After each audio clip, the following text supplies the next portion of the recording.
नमस्कार। हो, म पनि यी पुराना राजनीतिक पार्टीहरूले केही गरेनन्।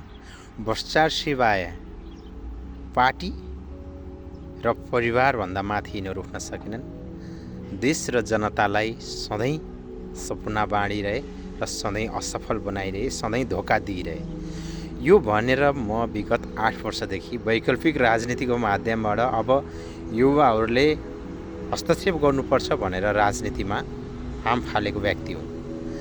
राजनीतिको फोहोर बाहिर बसेर होइन, भित्रै बसेर सफा गर्नुपर्छ। नाली सफा गर्नको लागि, फोहोर नाली सफा गर्नको लागि नालीमै पस्नुपर्छ भनेर यो फोहोरी राजनीति हो भन्ने जान्दा जान्दै पनि म राजनीतिमा छिरेको आज 8 वर्ष भएको छ। यो 8 वर्ष भइरहँदा र देशमा राजनीतिक परिवर्तनहरू भइरहँदा नयाँ भनेको मतलब युथ जमात र नयाँ पार्टीले के धेरै जसो माहौल ल्याइरहेको छ। विभिन्न चरणहरू पार भए यसमा वैकल्पिक राजनीतिको माध्यमबाट र अहिले सतहमा देखिएको एउटा रासोपा राष्ट्रिय स्वतन्त्र पार्टी छ। यसमा धेरै नै उभार आएको छ। युवादेखि लिएर सबैजनाको आशा र भरोसाको केन्द्र बनेको छ। तर यहाँ नयाँ भनिरहँदा र पुरानो भनिरहँदा नयाँ र पुरानोको मात्रै कुरा होइन, यहाँ प्रवृत्तिको कुरा हो, यहाँ आचरणको कुरा हो, यहाँ इमान्दारिताको कुरा हो।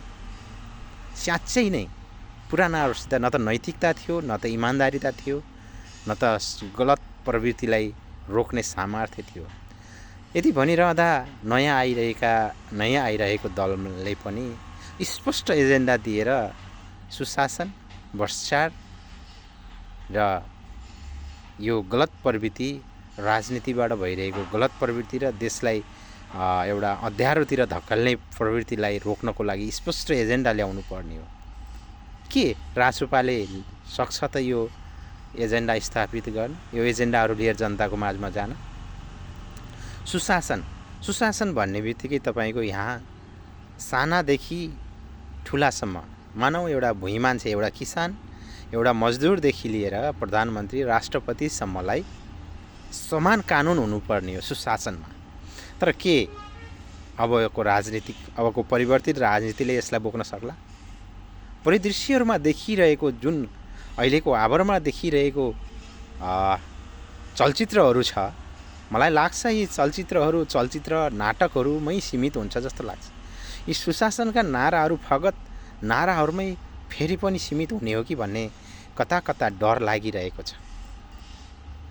एउटा सुशासन माग्ने पार्टीले प्रश्न उठेपछि प्रश्नको जवाब दिनुपर्छ।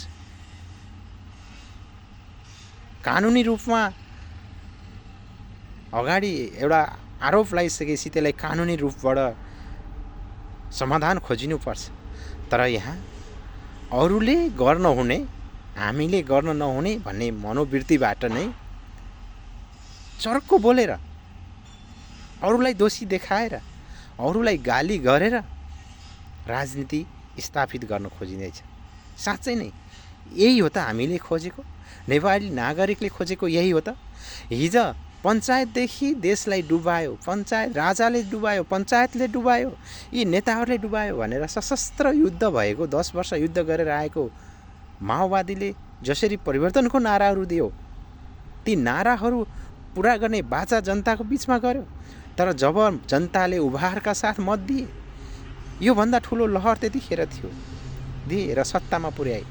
तर अहिले यो 20 वर्षको समयमा तिनीहरू सत्ताको रजगज र आफ्नो स्वार्थ पुरा गर्न र भ्रष्टाचारमै लिप्त भए। के अब पनि फेरि त्यही प्रवृत्ति नदोहोरिएला?